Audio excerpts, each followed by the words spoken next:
Olá, querido. A vida, veja, a vida está cheia de surpresas. Miragens, eu diria. Caminhos, situações, pessoas que te parecem atrativos à primeira vista, mas que no fim podem te levar para a destruição.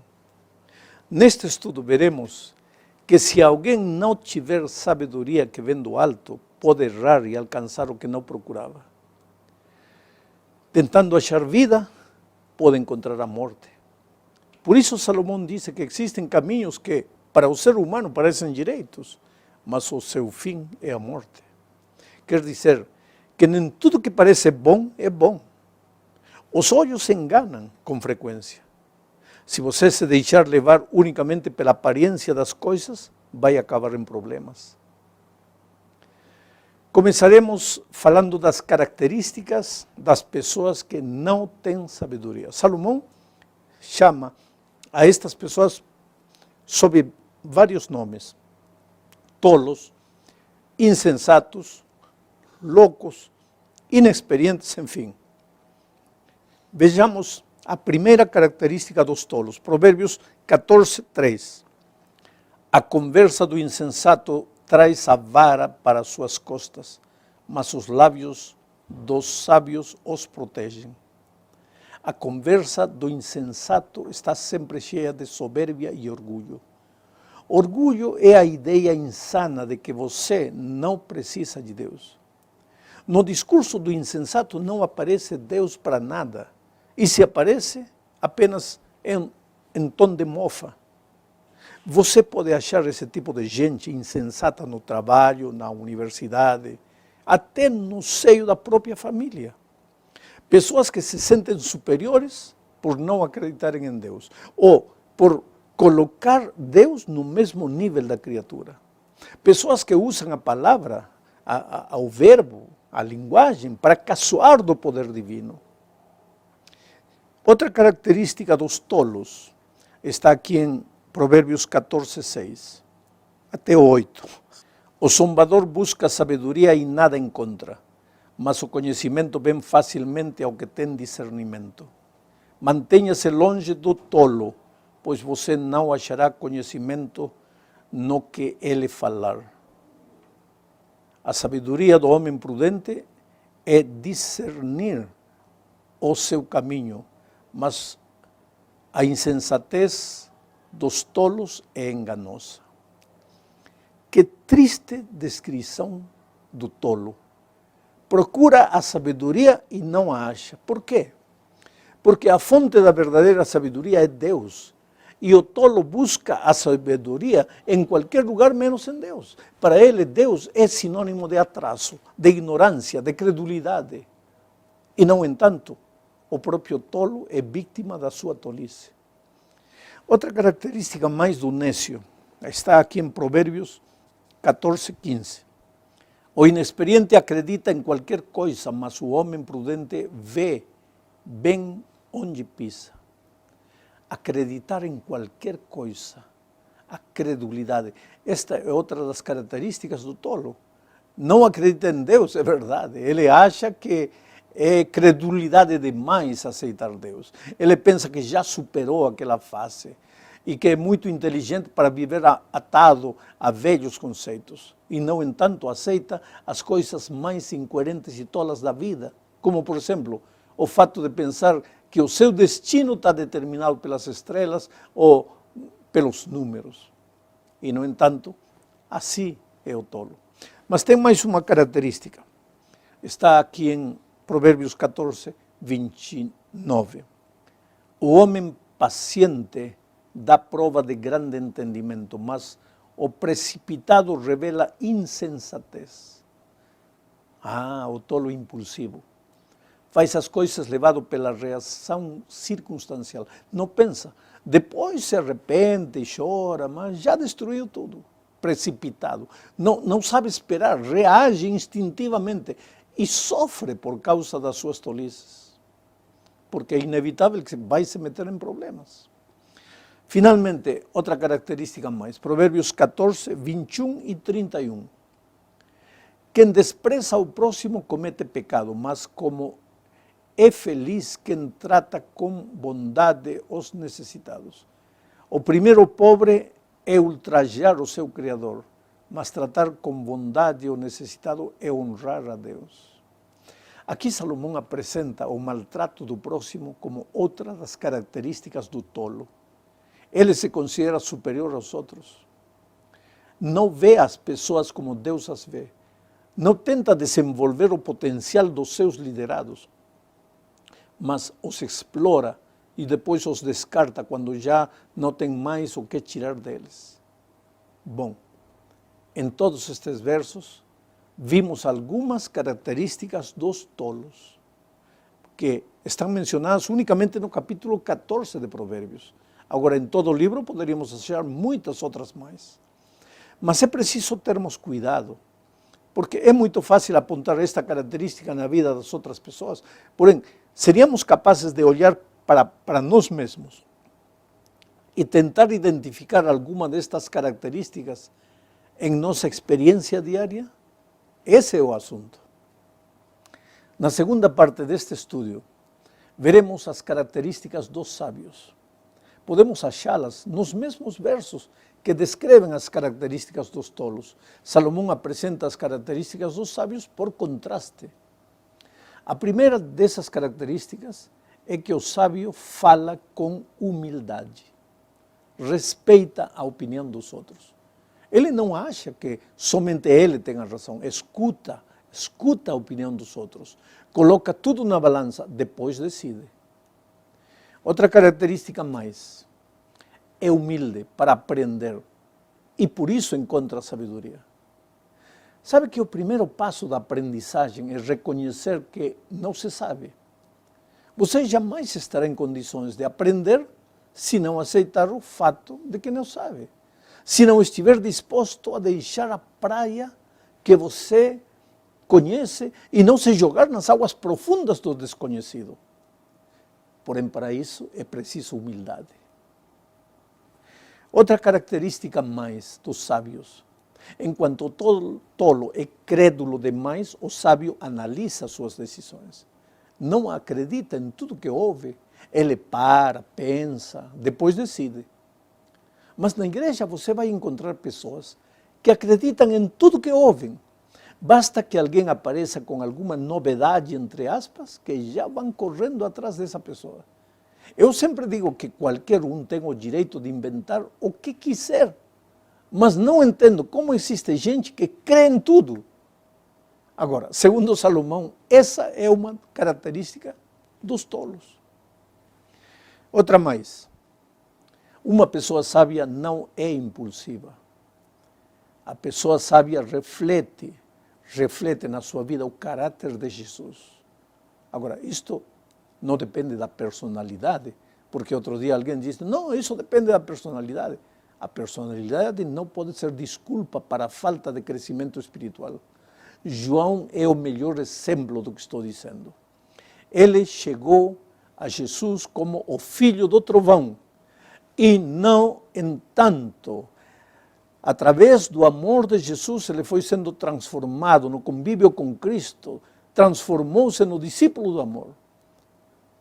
Finalmente, a última característica do sábio que é mencionado aqui no capítulo 14. O sábio é compassivo com os outros. Entende que todos os seres humanos estão no caminho da perfeição. Não são perfeitos, mas se aceitaram a Cristo, estão no caminho. Portanto, o sábio tem paciência, a paciência necessária com as pessoas e as respeita e as ama do jeito que elas são. Se elas alcançaram alguma coisa, o sábio as respeita. E se o sábio alcançou alguma coisa, isso não o torna orgulhoso ou superior. Ao contrário, o torna responsável por aqueles que menos têm. Entramos agora na terceira parte. Agora vamos a ler aqui Provérbios capítulo 15, verso 3. Diz assim: os olhos do Senhor estão em toda parte, observando atentamente os maus e os bons. Aqui, querido, encontramos um assunto teológico profundo.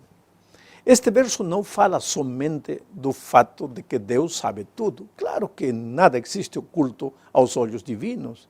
Ele está em todos os lugares ao mesmo tempo. Ele é onipresente e sabe tudo.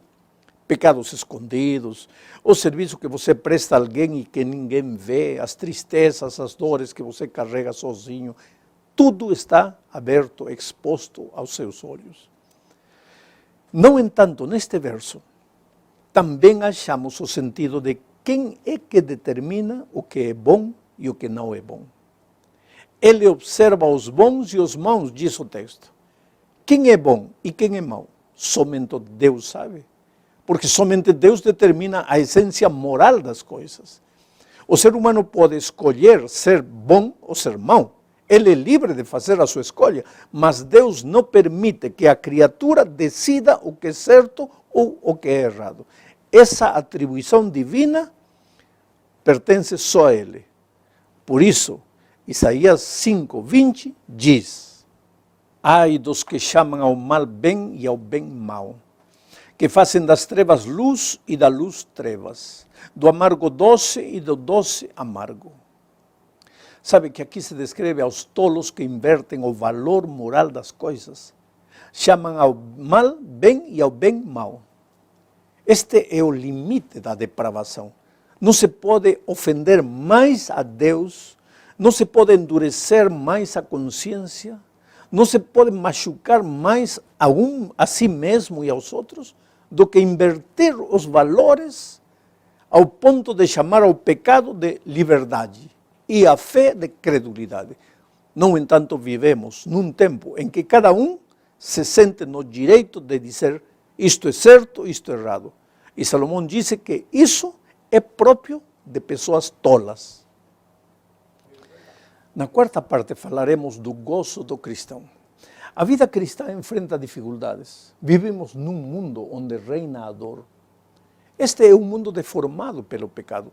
Tem espinhos e erva ruim por todos os lados. Portanto, a vida do cristão não pode estar isenta de problemas. Porém, apesar das dificuldades, é possível viver a vida vitoriosa que Jesus prometeu. Provérbios 15:13 diz: a alegria do coração transparece no rosto, mas o coração angustiado oprime o espírito. É possível ter um coração alegre? Bom, Jesus é a fonte da autêntica felicidade.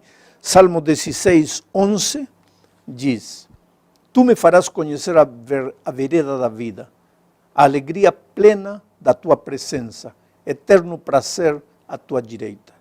Somente Jesus pode oferecer prazer eterno, eterno prazer à tua direita. Não é uma alegria passageira a que Jesus oferece, é eterna. O tolo chama de gozo a simples alegria oca e fugaz. Passar uma noite bebendo, chegar em casa de madrugada sem mais vontade de fazer nada a não ser dormir. Isso é gozo. Nenhum momento bom, nenhuma alegria que te deixa a consciência pesada é alegria.